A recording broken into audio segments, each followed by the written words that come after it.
3월 강의가 시작됐습니다.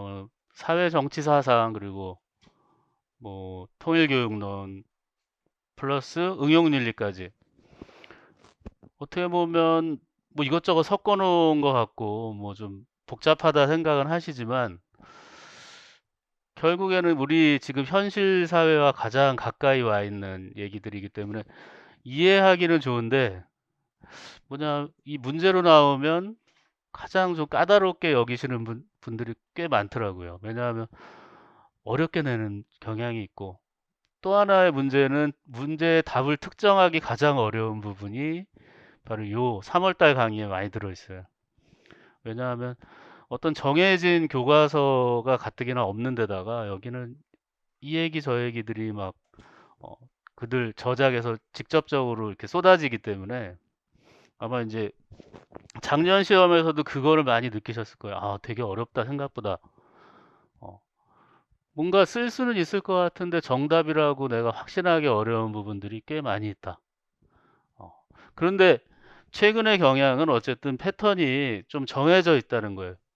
일단은 공화주의와 자유주의에 관련된 요 얘기를 한두 문제는 반드시 내면서 자유의 의미를 물어보는 문제가 거의 꾸준하게 나오고 있다는 거. 그리고 뭐 우리 잘 아시는 롤즈 한 문제는 뭐 또 어떤 방식이든 롤즈를 통해서 여러 가지 주제를 다 다룰 수 있잖아요.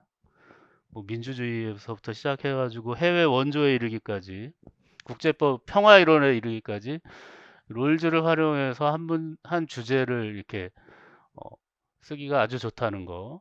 그리고 나머지 이제 통일교육론이 은근히 이제 두 문제에서 한 문제로 이제 뭐 적게 나올 때도 있지만 두 문제가 나오기도 한다.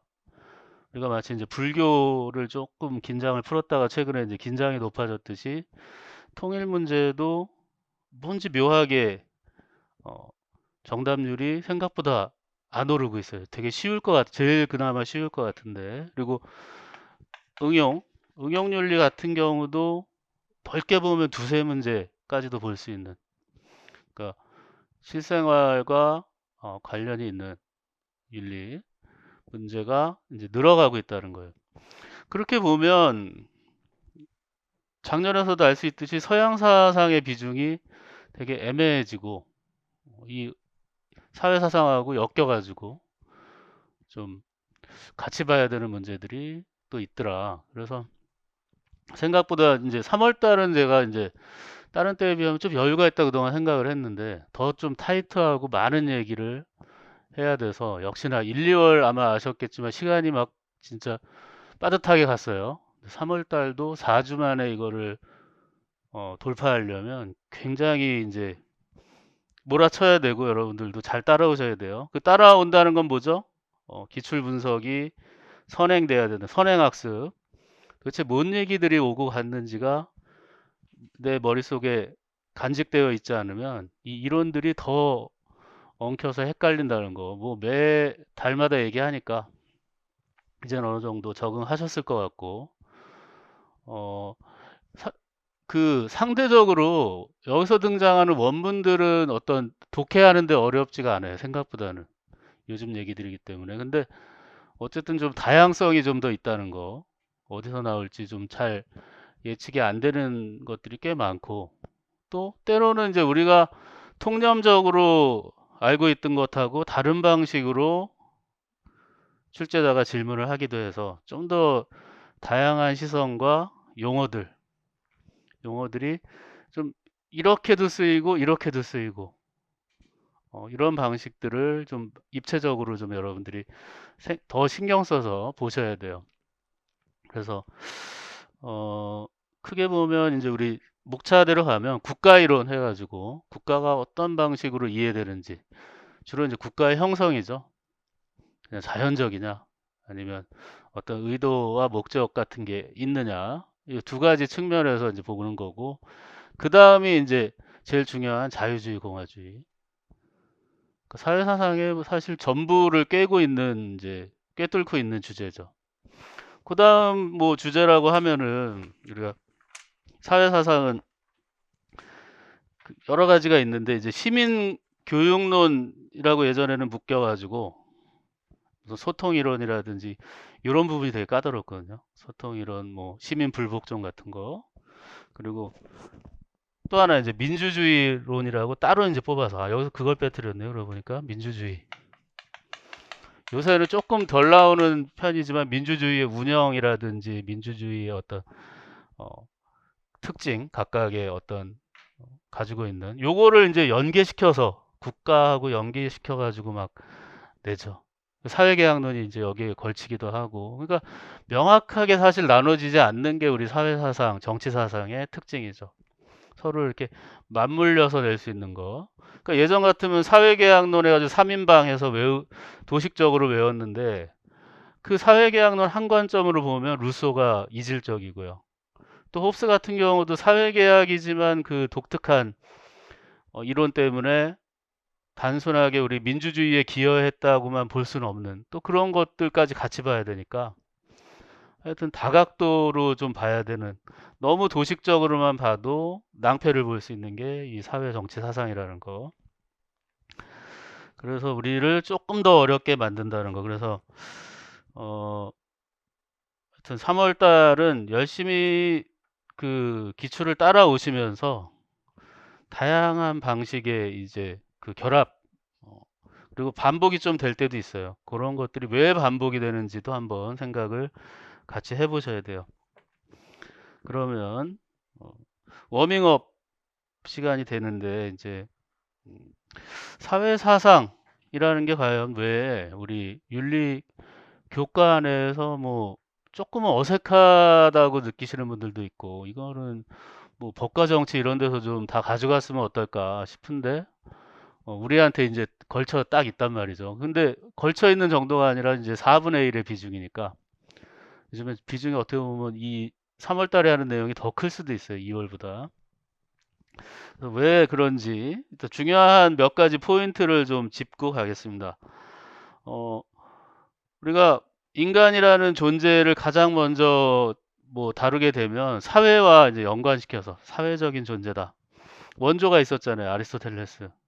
인간은 사회적 동물이고 공동체를 이루어야만 완전한 삶을 이룰 수 있다. 나중에 이제 교과서 분석 1장을 해보면 그 얘기가 그냥 반복적으로 자연의 산물이다. 그래서 인간은 사회에 대한 관심과 개선을 위한 노력. 오늘날 우리 현대 사회는 특히 더 하잖아요. 그냥 무신경하게 지낼 수 있는 그런 상황이 아니잖아요. 사회를 보면 무언가 문제의식을 갖고 더 잘 좋은 사회를 만들어야 되겠다. 개인적으로도 하고 공동체를 형성해서 하기도 하고 그런 노력이 있죠. 또 하나 이제 학문적으로 보면 사회 현상에 대해서 그냥 뭐 그런가 보다 이러지 않고 분석할 수 있고 예측할 수 있는 능력들이 이제 엄청나게 커졌죠. 그렇죠? 그래서 이러한 현실 문제를 분석하고 그러한 노력들이 어우러져서 결국 현실 문제를 개선한 이상 사회를 제시하기, 예전부터 그랬지만 지금도 역시 지금보다 나은 세상, 이상 사회라는 건 지금 현재 없는 거잖아요. 그렇죠? 유토피아라는 말에서 알 수 있듯이 없는 세상이에요. 있는 세상보다 없는 세상을 기대하고 있다. 특히 이제 서양의 근대 사회 사상이 우리의 이제 중심 주제가 되죠. 어느 일정한 시기에 아주 폭발적으로 등장하게 된 서양의 근대 사회 사상의 주제들이 우리가 다루게 될 주요 주제, 민주주의, 그리고 그와 반동 세력이었던 민족주의, 자유주의, 공동체주의, 자본주의, 사회주의. 사실 이 자본주의, 사회주의가 지금 한 8, 9년째 시험에는 안 나오지만 교과서의 비중상으로 봤을 때는 뭐 언제든지 불쑥 등장할 수 있는 거잖아요. 그러니까 무시할 수 없고요. 이러한 사회 사상에는 몇 가지 특징이 있죠. 사회 사상을 바라보는 시대의 흐름과 어떤 사회적 상황에 따라 변화를 지향해요. 사회 사상이라는 거 하나로 고정되어 있을 수가 없죠. 그 다양한 사상들과 다양한 사상가들이 등장할 수밖에 없는 거고, 동일한 현상에 대해서도 다양한 관점, 그 사람이 처해 있는 어떤 지역적 그리고 시대적 어떤 사회 문화적 이런 맥락들이 다 적용되는 거죠. 그리고 사회사상이라는 것은 기본적으로 이론적 틀로 보이기도 하고요. 그냥 뭔가를 이해한 학자의 이론적 틀로 보이기도 하지만 그것이 정립돼서 규범적 기준으로 제시되기도 하고 이제 법이나 제도의 영역으로 가기도 하고요. 실천적 지침 한편으로는 또 우리 일상의 상식으로 적용돼서 그 사회 안에서는 이 정도의 상식과 뭐 예의 범절로 사용되기도 하고 그 사회 사상이 가지고 있는 이러한 특징들 지금 내용들은 사실 이 교과서 수준의 얘기들이에요. 교과서 앞부분 처음 이제 서론 형식으로 등장을 하는 건데 뭐 여기서 당장 뭐 어떤 시험에 요소가 있는 것은 아니지만 우리가 사회 사상을 접근하는 최초의 어떤 입장들을 좀 보셔야 돼요. 그래서 사회 사상은 우리 인간의 사고와 행위에 지대한 영향을 미치는데 어쨌든 사회 전체를 바라보는 눈을 우리에게 사회 사상을 우리가 공화주의 하나를 알아도 공화주의가 법에 의한 지배 그 외에는 어떠한 것도 자의적으로 지배하지 않는 거였어. 그 공화주의의 개념을 아는 순간 어때요? 우리 사회는 과연 공화주의라고 할 수 있는가? 진짜 법에 의해 지배되는가? 누구나 평등하게 정치적 참여를 할 수 있고 그것을 통해서 자신의 자유를 확장할 수 있는가? 그 사회를 보는 안목을 우리가 키울 수 있고요. 사회 현상에 대한 이해의 폭도 마찬가지죠. 우리 사회가 왜 이렇게 요즘 도덕적으로 문제가 있고 어떤 법과 원칙이 지켜지지 않는 이유는 뭘까? 그런 것에 대한 우리 시선도 이 사회 사상을 우리가 보면서 적용할 수 있는 거죠. 그리고 우리가 이 사회 사상의 신뢰들을 보면 주로 역사의 발전에 대한 평가와 전망이 엇갈리는 것을 통해서 사회 사상이 얼마나 다양하고 발전되어 왔고 발전할 수 있는가를 보여주죠. 예전 교과서에는 이게 아주 중요하게 다뤄졌어요. 지금은 좀 지나간 얘기인데 마르크스 같은 경우에는 뭐 우리 자본주의 사회주의에서 나오지만 인류 역사가 결국 언젠가는 최종 단계에 오게 된다. 그게 뭐라 그랬죠? 자본가 계급이 몰락하고 모두가 어, 생산수단을 공유하는 공산사회가 오고 국가는 소멸한다 그랬잖아요. 후쿠야마 같은 경우에는 이걸 받아서 아니다. 역사는 언젠가 종언을 맞게 되는데 결국 자본주의가 문제들은 있지만 그 문제들을 스스로 개선해 나가면서 그 자본주의의 가장 큰 특징이 뭐예요? 창조적 파괴. 스스로 잘못된 게 있으면 그냥 무에서 다시 시작할 수 있을 만큼 자기 스스로를 완전히 새 것으로 혁신할 수 있는, 이노베이션 할 수 있는 그러한 능력이 있다라는 거잖아요. 근데 거기서 더 나아가서 벨 같은 사람은 아예 이런 역사주의자들 그리고 이데올로기주의자들 이데올로기의 시대는 끝났다. 촌스러운 짓이다. 결국 세상은 복지국가와 정보 서비스를 바탕으로 하나로 수렴되어 갈 것이다. 상당 부분 오늘날의 이제 대부분 주요 국가들은 이러한 분위기를 가지고 있죠. 어느 국가도 우리는 복지 같은 건 모르고 그냥 각자 알아서 사는 거죠. 그런 나라 없죠. 그 정보와 서비스에 있어서 굉장히 투명해지고 평등해지고 있어요. 이런 이제 정보가 예전에는 정말 그 권력자들 그리고 일부 상층부가 정보를 독점하잖아요. 근데 지금은 그러한 면들이 점점 약해지죠. 그리고 국가가 일종의 어떤 서비스를 제공한다라는 개념이 각각 이 서비스의 개념도 다 달라요. 어떤 국가는 거의 국민의 모든 것을 보듬어주고 품어주는 부모와 같은 역할을 하고 싶어하는 국가도 있고 어떤 국가는 최소한의 그쵸 관여와 관심은 있으나 관여하고 간섭하고 지배하지 않는 거죠 절대로 국민 스스로가 알아서 자신의 삶을 살 수 있는 터전만 마련해 주는 게 국가라고 보는 관점도 있고요.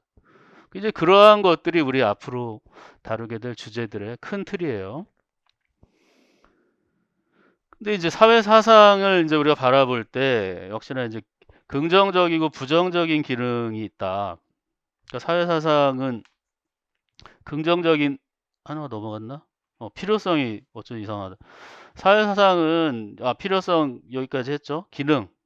그래서 긍정적 기능과 부정적 기능이 있어요. 그러니까 사회사상 하면 좋은 건 뭐예요? 그냥 모르고 무식하게 있다가 당하지 않는다 이거죠. 멍청하게 있다가 당하지 않고 사회사상을 우리가 알고 그것을 우리가 체화할수록 사회를 체계적으로 이해하고 분석할수록 우리는 쉽게 지배당하지 않고 자신의 삶을 개척할 수 있는 거예요. 그리고 지향할 이상과 실현 방안을 사회사상이 제시할수록 그 사회의 구성원들은 그러한 것을 향해 나아갈 수 있는 어떤 목표가 생겨나고요.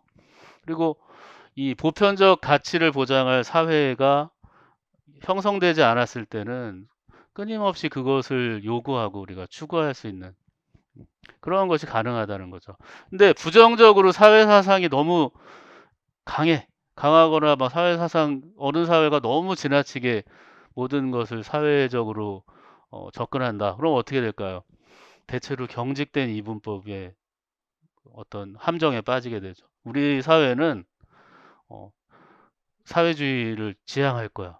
대체로 이런 나라들이 있죠. 이데올로기로 그 사회를 묶어버리면 그거 아닌 사상들은 악으로 규정돼요. 이분법.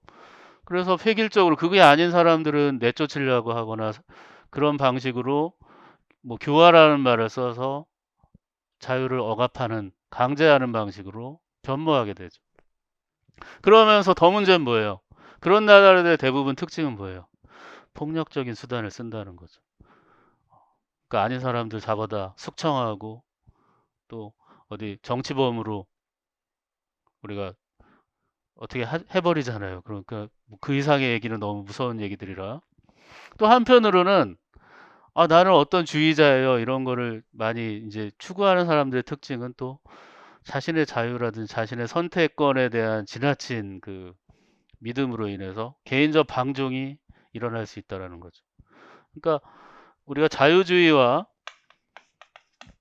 예전에는 이제 공동체주의로 이렇게 구분을 했는데 요즘엔 공동체란 말이 좀 많이 지워졌고요. 특징 중에 하나예요. 우리 사회사상 안에서 공동체주의가 살짝 이제 그림자 속으로 들어가고 자유주의와 이제 공화주의를 대비하는데, 그러니까 공화주의는 한마디로 얘기하면 개인은 공동체 안에서 살아야 한다라는 입장. 자유주의는 뭘까요? 개인들이 모여야 공동체도 형성될 수 있다라는.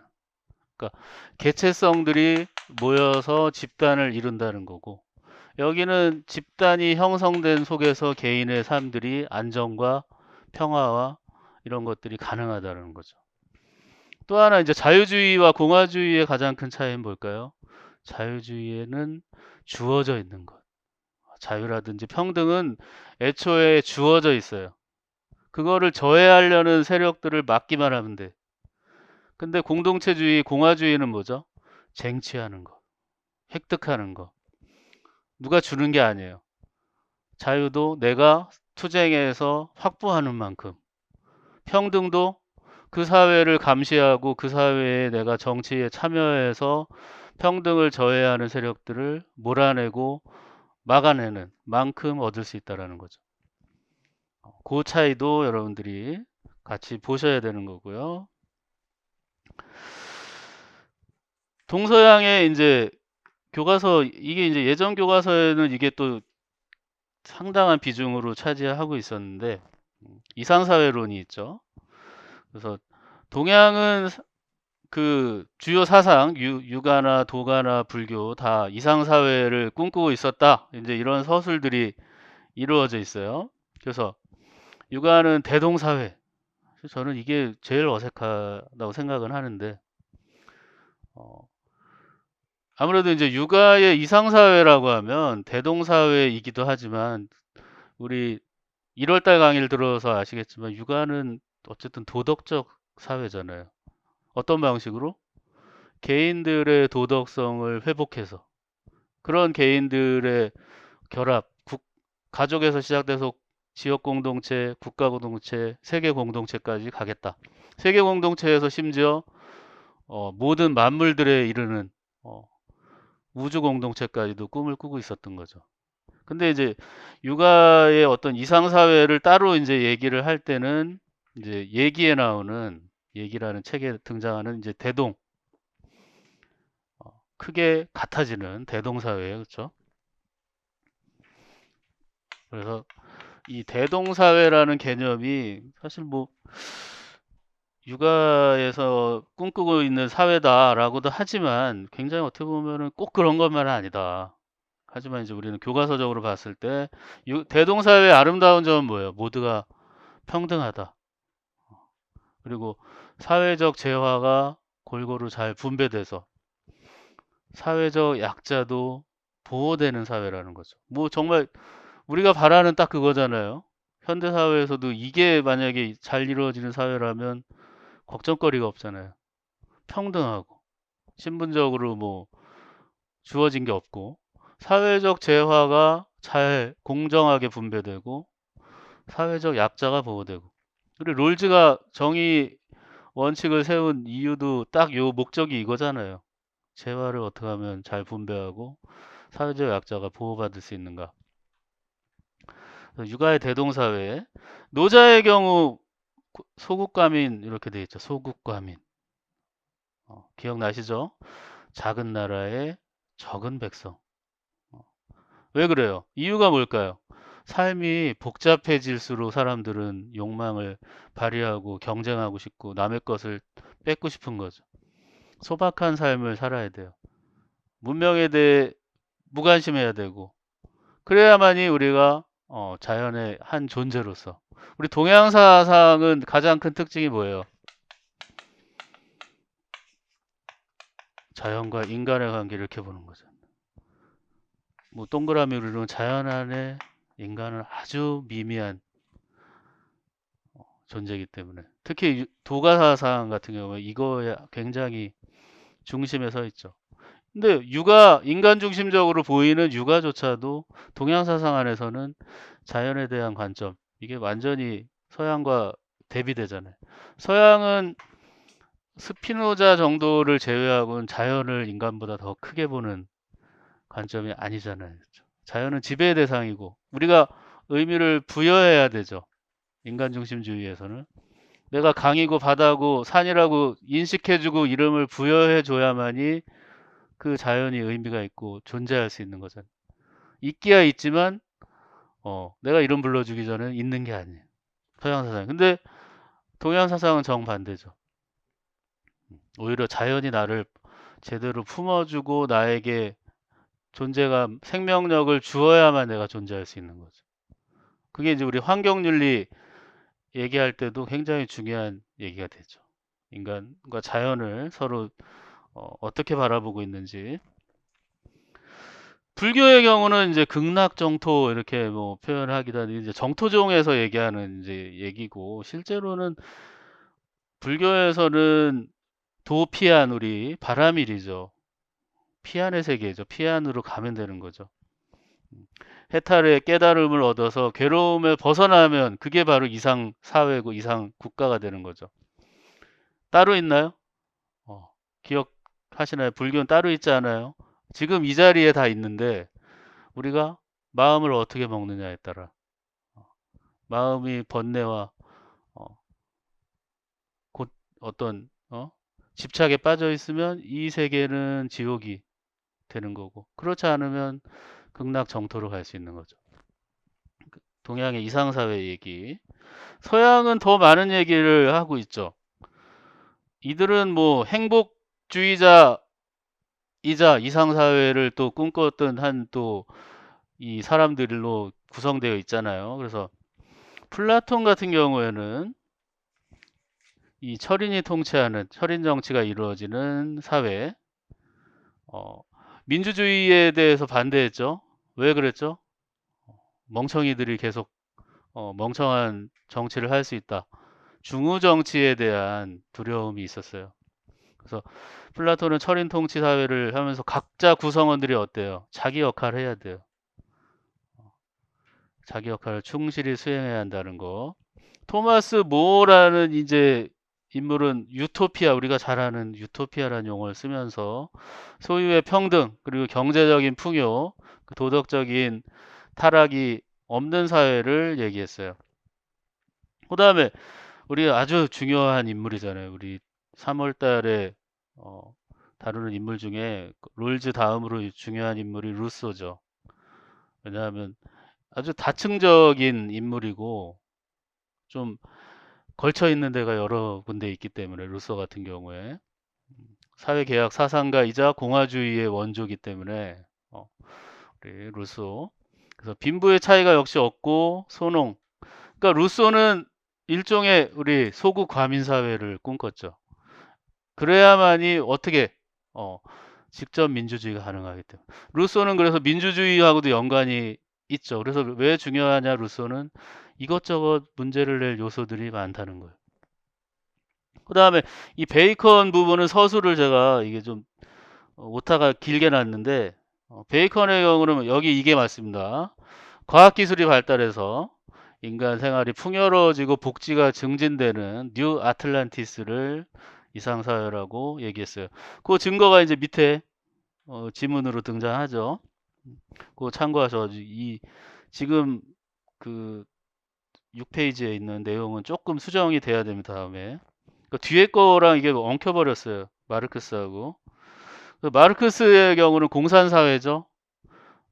평등 그 자체죠. 그 평등의 핵심은 무슨 평등이에요, 근데?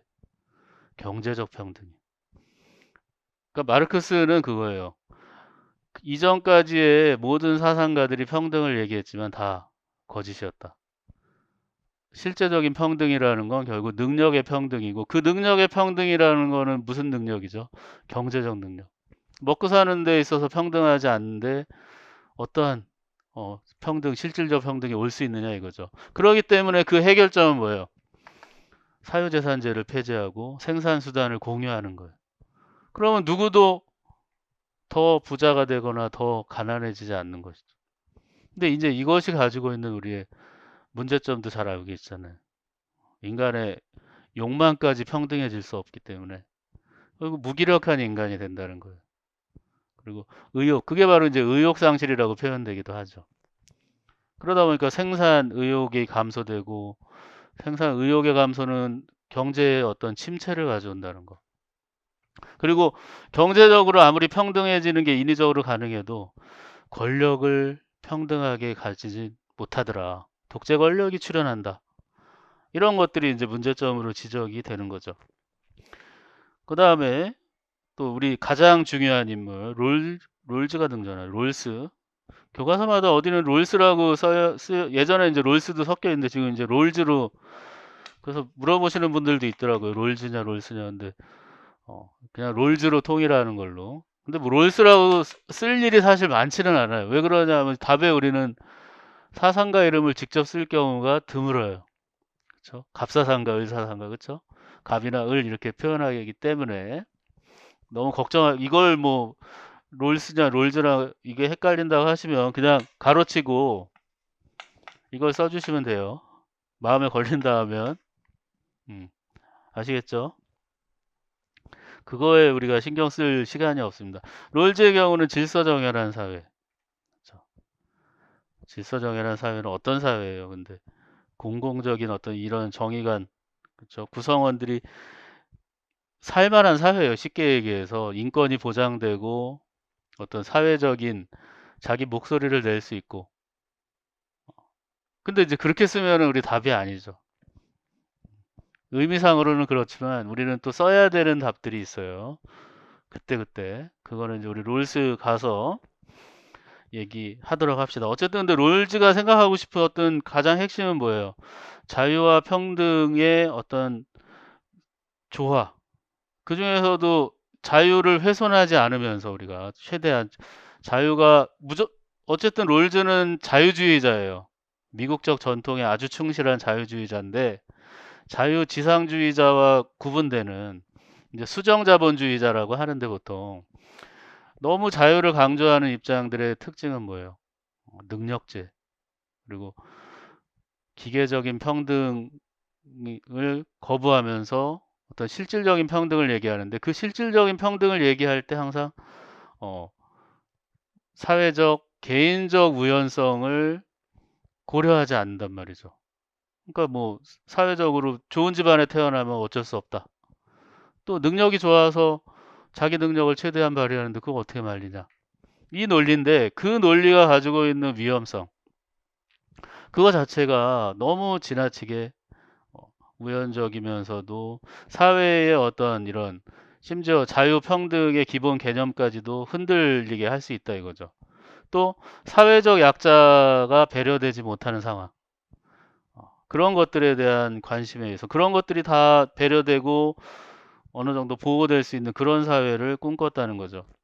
그래서 동서양 사회를 통틀어서 이상 사회를 바라보는 공통된 지향은 역시나 이제 상호 존중, 서로에 대한 존중이 이루어지고 평화로운 사회를 꿈꿨다는 거. 그리고 경제적인 평등.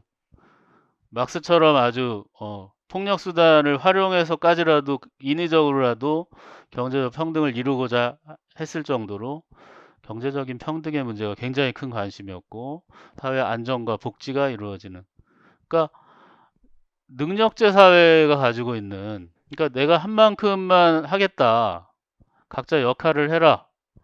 근데 역할 자체를 수행하기 어려운 존재들이 있단 말이죠, 인간 사회 안에는. 그리고 누구는 이만큼 하는데 누구는 이만큼 못한다 하면 그거는 안 된다. 이런 일률적인 능력제가 불가능하니까요. 결국에는 복지라는 것은 기본적으로 약자를 위해 존재하는 것이죠. 그 약자라는 건 정해져 있는 건 아니에요. 누구나 약자가 될 수 있다라는 가능성을 보는 거죠. 그래서 이러한 것들이 있고, 동양 사회는 특히 좀 더 도덕적인 사회에, 어, 특히 육아 사상은 그런 측면이 있었고요. 정의로운 분배와 복지를 바탕으로 해서 경제적인 재화도 어느 정도 보장받으면서, 그렇다고 먹고 사는 문제만 우리가 매몰되지 않고요. 행복을 추구할 수 있는 그러한 것들이 같이 이루어지는 그런 사회를 지향했다는 거. 이게 이제 우리 사회 사상을 바라보는 접근하게 이제 하는 기본적인 이제 상식의 어떤 테두리이고요. 이제 국가 이론부터 본격적으로 보도록 하겠습니다. 교과서 분석 자체가 1, 2월보다는 조금 더 길어질 수도 있어요. 주제가 몇 개 안 되기도 하고 중요한 내용들이 교과서마다 좀 산재되어 있어요. 그래서 거의 모든 교과서를 공평하게 봐야 되는 상황이에요. 그래서 너무 똑같은 내용은 같이 가지 않고 필요한 부분은 우리 1, 2월 강의 들으신 분들은 알겠지만 한 번 더 중요한 건 반복하는 방식으로 가겠습니다. 그럼 바로 8페이지로 가서요. 일단 국가 이론 제1장, 국가 목적인가 수단인가. 우리 칸트에서 많이 나왔죠. 목적, 수단. 이제 구분하실 수 있잖아요. 그러니까 국가를 목적으로 보는 입장은 뭐예요? 국가가 없으면 우리는 안 돼요. 이거죠. 국가가 더 우선한 거죠. 국가를 수단으로 본다는 건, 내가 살기 위해서 국가라는 게 좀 필요해. 내가 먼저지. 그러한 관점을 이제 얘기하는 거예요. 그래서 시작이 어떻게 되나 봅시다. 동양의 유교 사상가들, 그쵸? 국가의 기원을 부모 자녀 간의 사랑을 기초로 한 가족 공동체. 육아의 특징은 가족 공동체죠. 그래서 민본주의 아직 남아있네요. 그쵸? 민본주의의 바탕을 둔 덕치의 실현. 특히 이제 맹자, 공자 맹자 중심의 덕치. 그래서 군주의 높은 도덕성을 강조하죠. 그러면서 근대 이전의 서양에서는 국가를 구성하는 운명 공동체이자 도덕 공동체로 간주했어요. 그 시작이 바로 아리스토텔레스죠.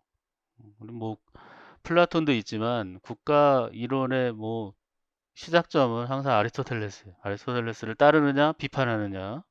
그래서 인간이 태어나면서부터 공동체를 이루는 성향을 가지고 있다. 요즘엔 빠져 있는데 인간은 사회적 동물. 큰 따옴표 딱 쳐가지고.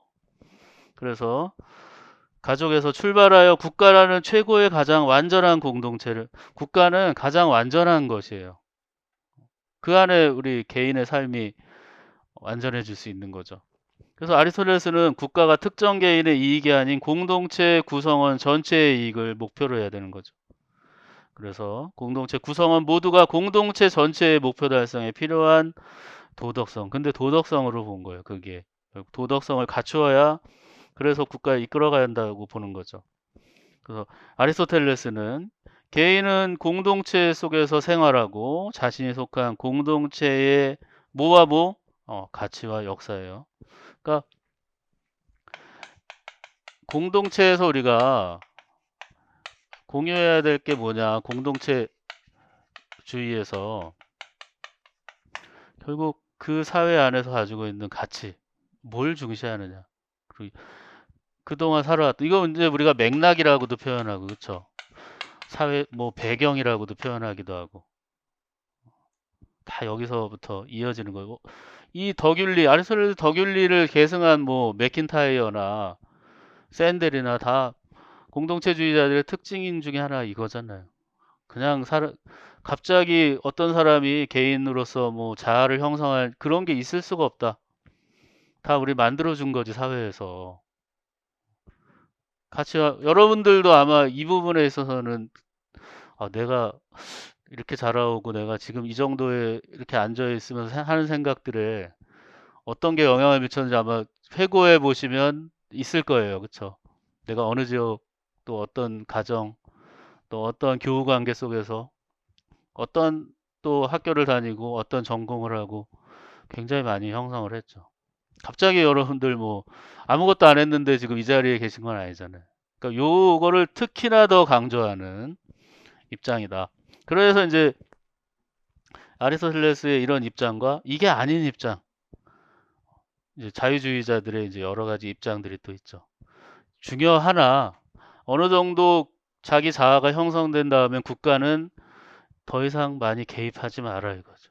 내가 스스로의 삶을 개척해 나갈 수 있을 정도의 교육을 받고 성장했으면 그 다음에는 각자의 선택을 존중하고 국가는 그 선택을 펼칠 수 있는 기회를 제공해주면 그걸로 충분하다 이거죠. 일일이 하나하나 개입해서 거기에 관여하지 마라. 그걸 관통하고 있습니다. 이게 1장, 2장까지. 그래서 그 다음 등장하는 인물 봅시다. 홉스. 홉스 하면 우리 만인에 대한 투쟁. 그래서 자연 상태에서 벗어나기 위해 뭘 한다? 사회 계약, 사회를 만든다는 거. 자연 상태는 뭐예요? 사회가 없는 상태죠. 자연이에요. 그냥 동물들과 같은 거죠. 인간 이외에 동물보다 더 짐승들과 같은 상황이에요. 그것을 벗어나기 위해서 국가가 발생한 거예요. 로크는 자연 상태에서 그렇죠? 자연법의 지배를 받으며 자연법 정도만 가지고 각자 자연적 성향 있죠. 우리 아퀴나스 때 많이 배운 자연적 성향 그 정도만 가지고 서로 자기 거 가지고 살면 되는 거였는데 이 문제가 있었잖아요.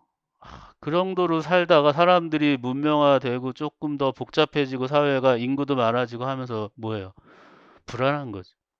어?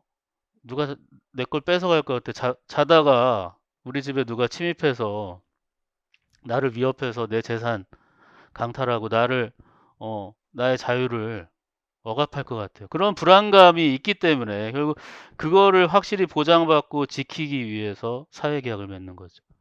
두 사람이 생각하는 사회계약의 의미는 비슷한데, 그쵸. 궁극적인 목적은 자기 지키기예요. 근데 한쪽은 정말 무서워서 이거는 안 돼. 아예 이 상태를 정말 부정적인 시각에서 바라보고 한쪽에서는 긍정과 부정이 교차하지만 그래도 불안감이 있는 거예요.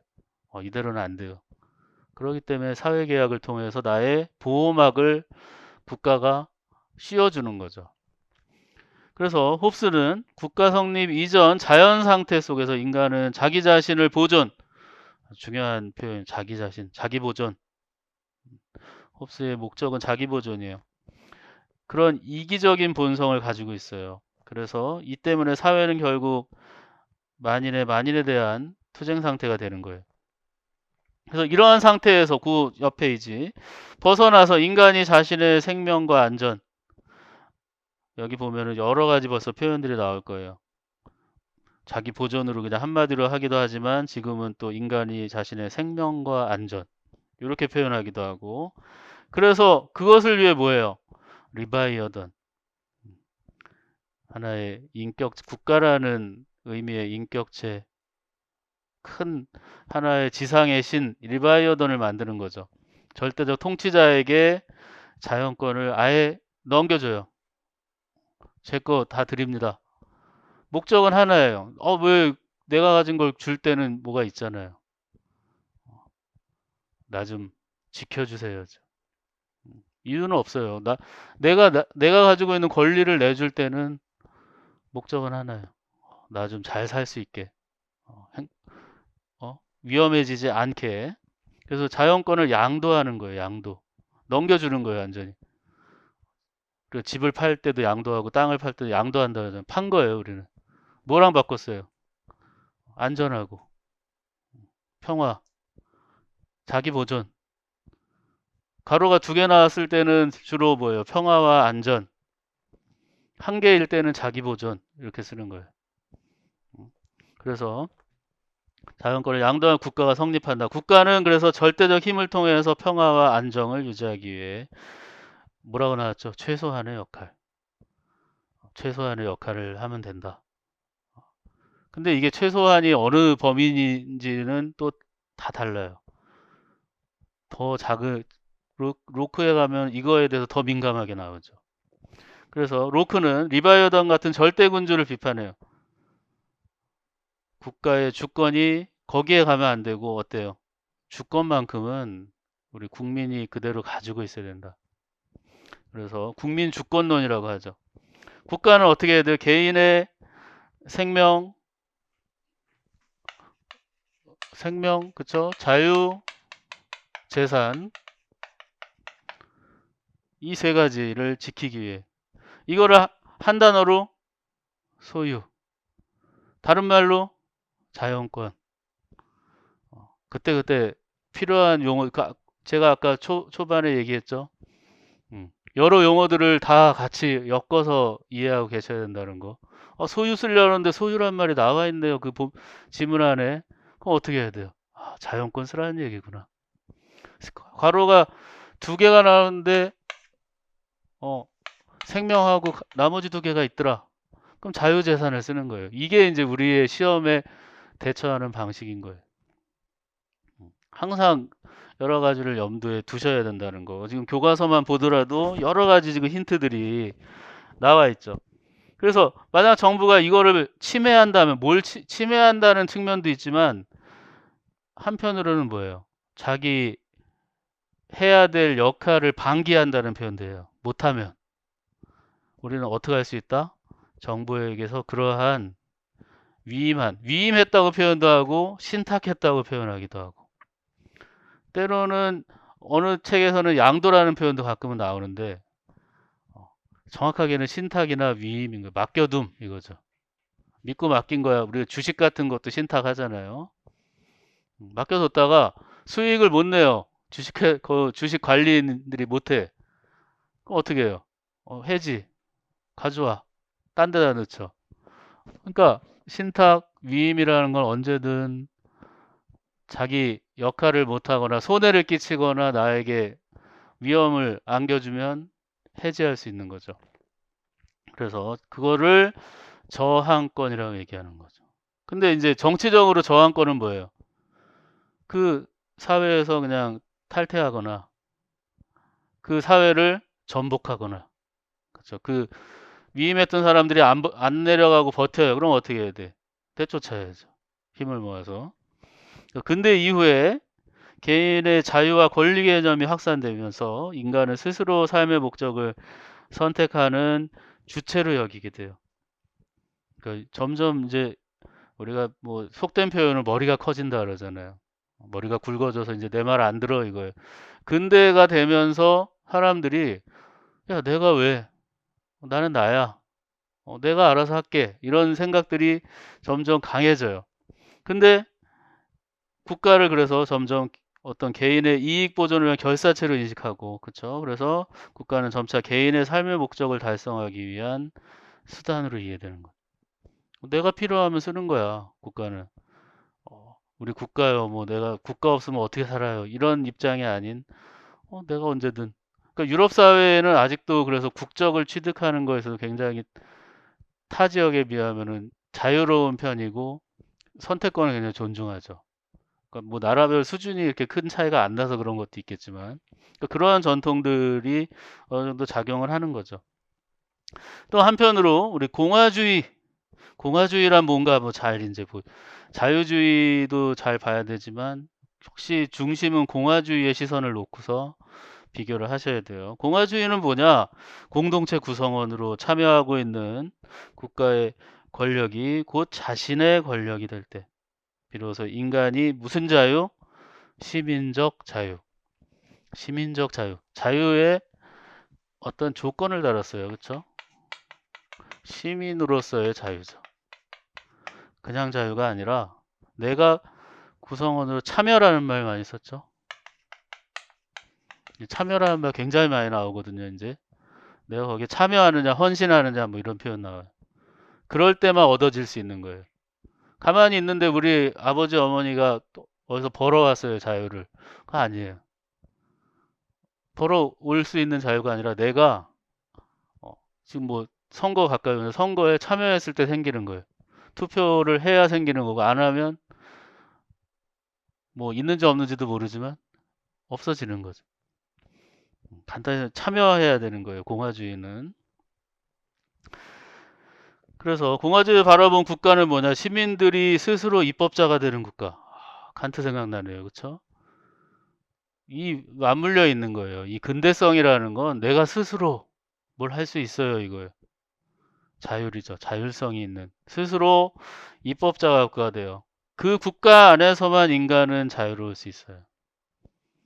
뭐 아무 데도 없는 데 가서 아무도 안 보는데 내가 있으면 나 자유롭지. 뭐 그런 자유는 자연적 자유죠. 근데 이 공동체주의, 공화주의에서 얘기하는 자유는 뭐다? 시민적 자유인 거예요. 사회적 자유. 그것만이 진짜 자유라고 보는 거죠. 그래서 그 공화주의자의 이제 리스트가 등장을 하죠. 키케로. 먼저 등장하는 인물은 키케로예요. 정치 공동체로서의 국가는 공화국이다. 이렇게 교과서에 해놓고 우리 그때 답은 혼합정이었어요. 그렇죠? 공화정이라고 쓰면은 맞을 거라고 생각했는데 혼합정이어서 답은. 근데 사실 공화정을 틀리게 한다 그러면 키케로에 대해서 문제를 낸 사람이 좀 반만한 거밖에 안 되는 거죠. 어떻게 보면 시험 공부를 했던 우리보다도 잘 모르고 문제를 냈던 거예요. 그리고 사실상 키케로 말고 대부분의 입장들은 다 혼합정, 모든 정치는 하나만 주장하진 않아요. 자세히 읽어보면 다 혼합정이에요. 그러니까 이 문제 자체를 그래서 우리가 좀 풀고 나면 좀 짜증나는 부분들이 있다라는 거죠. 공부한 게 좀 아쉽고 이런 느낌을 드는. 그래서 공화국은 뭐냐? 공동의 이익을 구현하는 공공의 것이며 인민의 것이다. 공동의 이익을 위해서 단순히 모인 게 아니라요. 공동의 이익을 위해서 모여. 이게 사실 또 그 시험의 답이나 마찬가지였는데 요만큼만 쓰면 왠지 아쉬웠던 거. 이게 단데 실제로는. 그래서 키케로는 개인의 이익보다 공공의 이익을 우선시하는 시민의 정치적 연대에 의해 국가가 발생하는 거예요. 개인은 국가 공동체 일원이 시민이 되었을 때 비로소 자기를 실현할 수 있다. 공화주의자들의 아주 기본적 발상들이 딱 담겨 있죠. 그래서 공화주의의 대표적 사상가, 이게 이제 교과서 바뀌면서 루소를 사회계약론자에서 좀 떨궈져 나온 거죠. 그래서 루소 하면 우리 일반의지, 일반의지라는 개념을 제시하여 공동체의 공동선을 일반의지로서 공동체 개개인의 의지의 총합과 구분했습니다. 그러니까 각각 개인들이 가지고 있는 의지들을 합쳐놓은 거야. 이게 아니에요. 그냥 공통된 하나의 의지인 거예요. 일반 의지는 의지 합쳐져서 억지로 결합한 게 아니라 진짜 화학적으로, 물리적으로 이렇게 뭉쳐놓은 게 아니라 화학적으로 딱 결합해서 하나가 이렇게 뽑아져 나오는 그런 느낌인 거죠. 그래서 루소는 공화주의에서 시민이란 개인의 자유가 오로지 자유로운 공동체 안에서만 가능하다라는 거예요. 공동체 안에서의 자유. 공동체를 유지하기 위해 자신의 절대적 자유만 고집하지 않는 존재여야 된다. 그러니까 자유주의자들과 다른 시선이 바로 이런 거죠. 난 누가 간섭하고 강제하지 않으면 자유로운 거야. 물론 그것도 자유일 수 있으나 이젠 그런 때가 아니라는 거예요.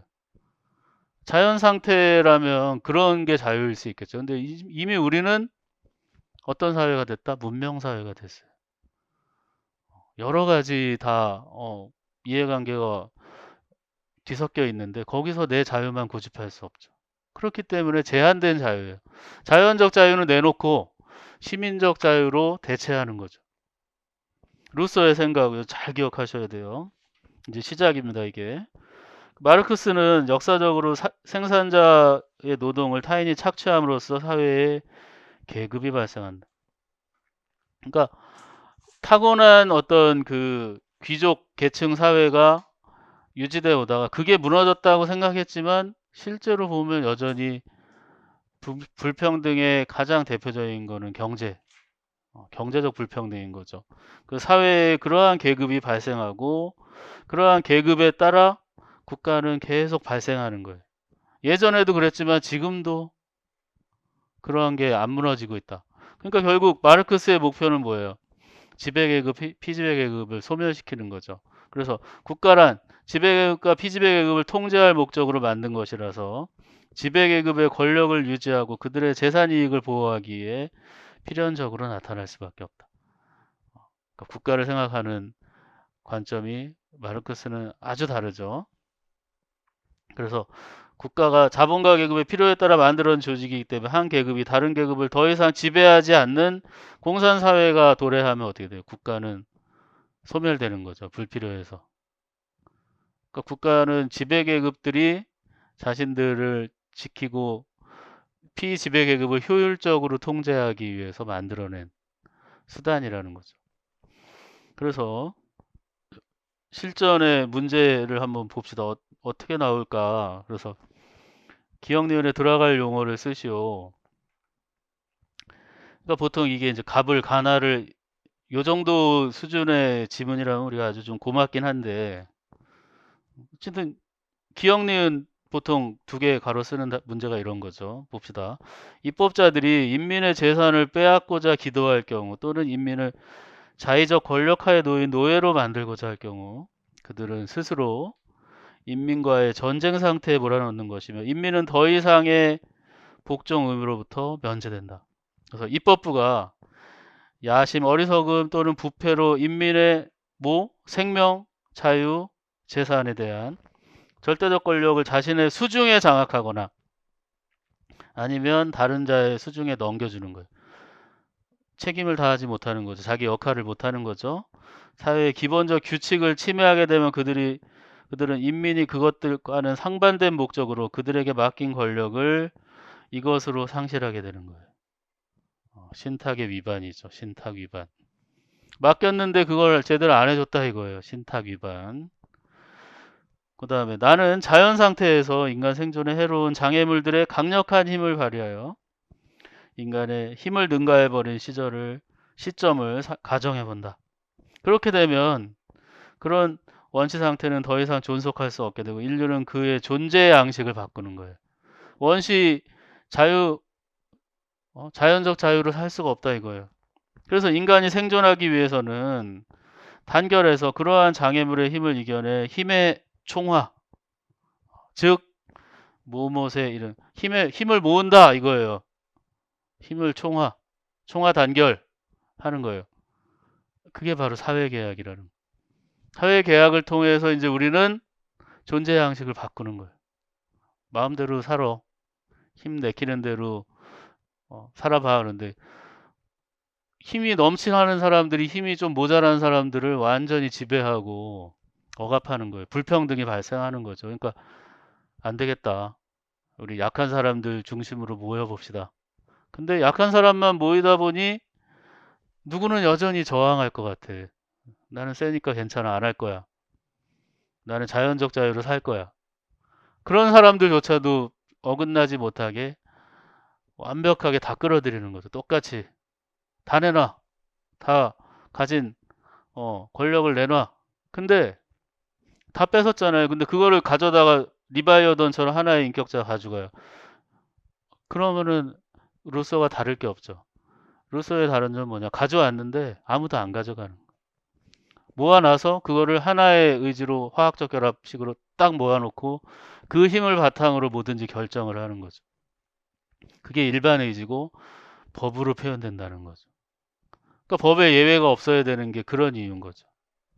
그래서 사회계약에 이르는 방법 외에 다른 방법 없어요. 그래서 공공의 힘으로부터 각 구성원의 신체와 재산을 방어하고 보호해주는 연합의 형태, 그리고 각 개인은 전체와 결합되면서도 자유로울 수 있는 거죠.